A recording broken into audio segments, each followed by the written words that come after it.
say to your fans? Bye-bye. Bye-bye. See you on the other island.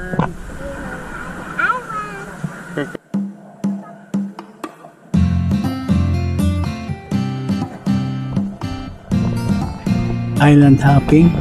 Yes. Question nga yan, hindi yan statement. Hindi ko kasi alam kung pwede mo itong makonsider na island hopping. Kasi naman, isang island kami pinuntahan namin. Pero okay naman, maganda naman yung island. But, what you would expect from island hopping is that you will hop to different other islands.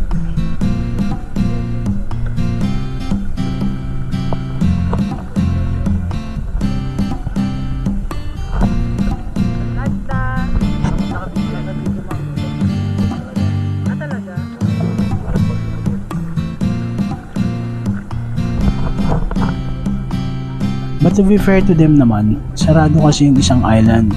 Ito pa naman yung pinakamagandang island dito, yung Virgin Island. Nandun pa naman yung sandbar.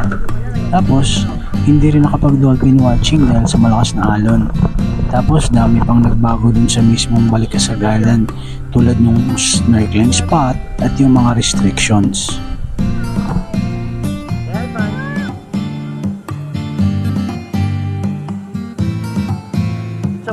It's a bowl. It's a floater, really. In English, it's called buoy. So called water buoy.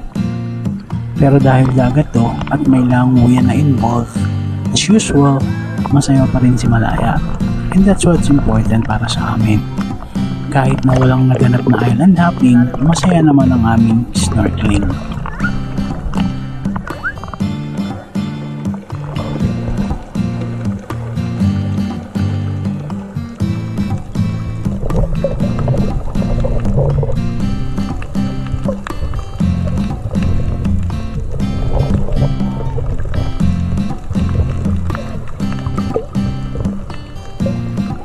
At ayun na nga, ang chika ng tour guide ay about a month ago daw ay pwede magpakain ng isda dito. Kasi sa lahat talaga ng snorkeling na pinuntahan namin, lagi kami may baon na tinapay na pinapakain namin sa mga fishes. Kaso biglang ipinagbawal na sa kadahilan ng hindi maipaliwanag kahit ng tour guide. So sad kasi apakadami pa namang mga fishes at sobrang lalaki pa. Ang bida pa nga ng tour guide ay halos di ka daw makikita sa dami ng isda pag pinakain mo. Oh well, may kasama na sigurong malas to.